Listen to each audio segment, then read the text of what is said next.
We've learned that rural people in developing countries depend as much on wild resources for their food security as they do agriculture.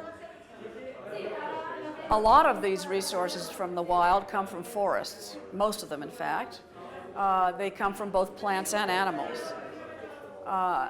We've learned that caterpillars, for example, in the Congo Basin area are extremely important sources of proteins. And these are caterpillars that are hosted by forest trees. They eat those leaves.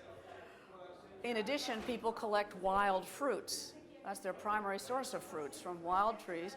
And these are extremely important also for nutritional substances, including a very important edible oil from the Moabi tree, which is the edible oil that people use. They produce it locally.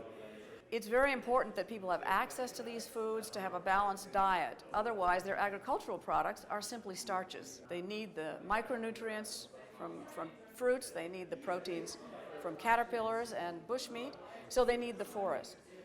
The good news is that one can manage a forest to produce both timber and food products, even when these food products come from the same species of tree.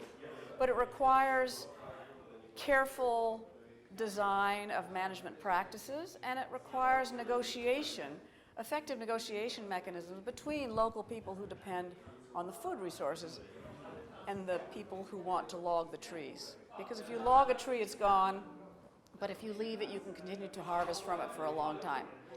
However, fruits are produced on small trees that can't be logged, so there are ways to do both.